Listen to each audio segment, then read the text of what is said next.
Hey there, this is Matthew Thomas, otherwise known as Matthew Movies, coming at you again with my thoughts on this week in WWE wrestling. Before I get to that, though, just first off, I've been thinking about adding another wrestling video to the week with talking about Impact Wrestling. So, if you're a wrestling fan, let me know what you think, if you'd be interested in watching that or not.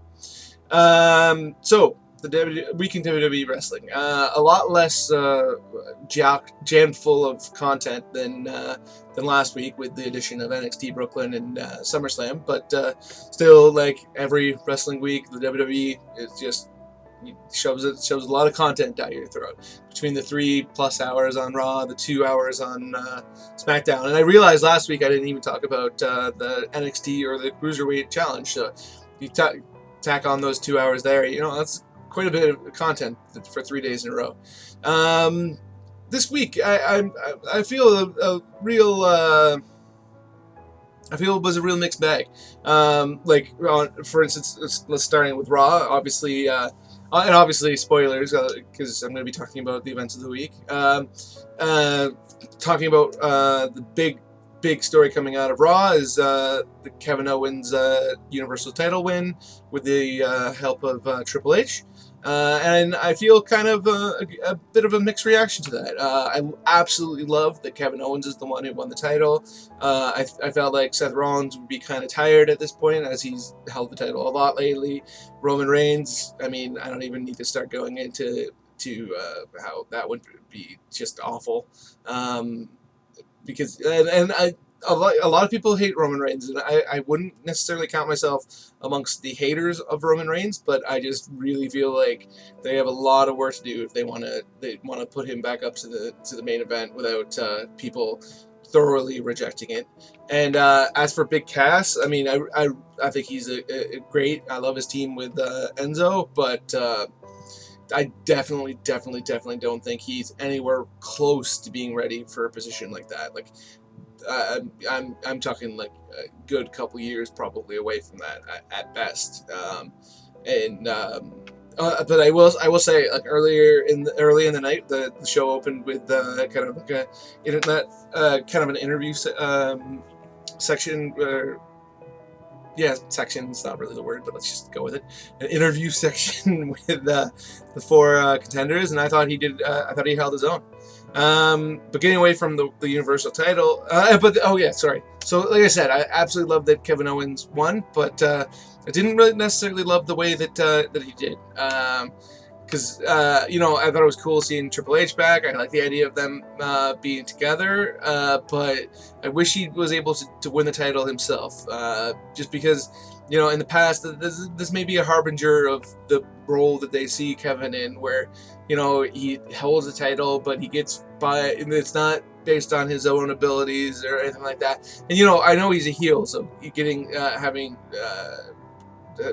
cheater is perfectly fine, but the way it wasn't him who was cheating, it was somebody who cheated on his behalf. And if they I just don't want him to be in a similar position to like Randy Orton was when he was a part of the Authority, where he was the one who held the title, but it was really all about Triple H and Stephanie. But coming out of that, I mean, like everybody else, probably the moment that I reacted the biggest to was Triple H and Mick Foley staring at each other for one moment, with their long feud. It's just a cool moment to see.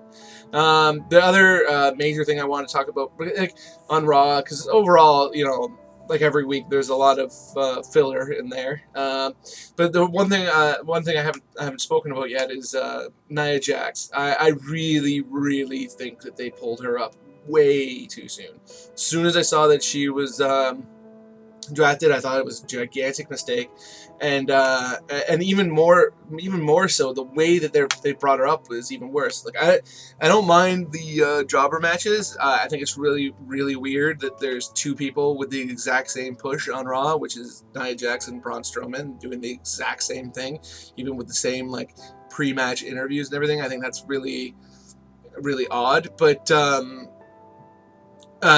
even beyond that, like the way. I don't know what they're thinking with this whole obsession with her eyes thing, where they're like when she comes out and they're shooting directly on her eyes. Because to me, like she's supposed to be this dominating heel, and the only thing I read in her eyes when they do those close-ups is oh god, oh god, oh god, look tough, look tough, look tough. There's not there. It really smacks of somebody who's desperately trying to look like a badass, but is not confident in their abilities yet, and you know, if anything, just wants to be smiling that she's got got the opportunity to walk in front of these fans. I don't think she's ready for this kind of role. I don't think she's suited to being a heel off the hop. I mean, I understand that for like that they in the past, whenever they've had a woman that is her size, that's how they've used them. But that doesn't, just because she's bigger doesn't mean that she has to be this dominant heel. She could be a dominant face, or she could just be a talented women's wrestler like anybody else. There's no reason why they have to push her into this role, but it seems to be the only thing they know how to do with a woman of her size. So yeah, I think this whole thing has just been awful for her and awful for the quality of the show.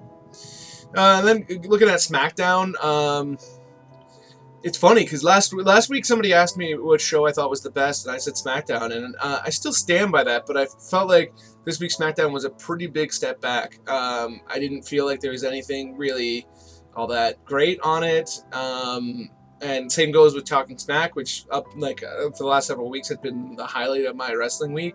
Like I'll be honest, I kind of stopped paying attention during some of it because it was just kind of tedious. There was nothing all that great happening. I love the idea of AJ going after the title. I'd love to have him win the title, but I have a suspicion that I don't know how willing the WWE is going to be to have two heel champions that are both relatively new to the company and made a large portion of their name outside of the company. I feel like that may be asking a lot of Vince McMahon, especially neither of them being muscle bound. That seems like a lot to ask, and I definitely don't want to see Kevin Owens drop the title quick. So I really hope that if AJ doesn't fight for the title and lose, because I really feel like he's better. He shouldn't be losing his first run at the title, but I worry that that's going to be the case. Dolph Ziggler and The Miz. The Miz had that amazing promo last week on Talking Smack, and I feel like the follow-up wasn't great. They throw him into this feud that he was already building maybe a little bit beforehand, and it just feels like this moment that felt real enough that had a lot of people questioning whether or not it was planned. They followed up by just throwing him into just another run-of-the-mill wrestling feud. And obviously, it's not like he was ever going to get into a feud with someone like Daniel Bryan because of his injuries. And I never thought that they would, give him like a CM Punk's pipe bomb style push. But maybe I don't know. I just feel like there was something else needed to happen other than just the typical good guy comes out and gets in his face, and now they're in a feud. I don't know. I just felt like that was an underwhelming follow up. And the tag team title tournament, the Headbangers are back. Like, why? Maybe like I know the two guys that make up the Headbangers.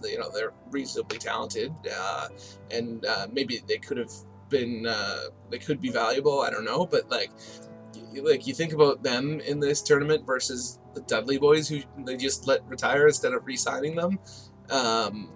And I don't know, maybe there's something else to that. Maybe one of them is injured and can't and has to retire. I don't know, but the way I just don't care for Headbangers being back, and especially when they're gonna just lose their first match. Maybe it was a one and done, but to reintroduce them and then have them lose right away and be gone would be really dumb in my opinion, but I don't really want them around, so we'll see. I mean, don't get me wrong, I'm always happy for for wrestlers to find employment and have a good job, but that's great. But I don't know, maybe they could have been used in NXT. Speaking of NXT, there was definitely a time where NXT was the hottest show in the wrestling world to me and to a lot of people, but I don't think that's now. I feel like NXT, right, they're in a rebuilding stage, which is completely understandable considering how many talents they recently lost.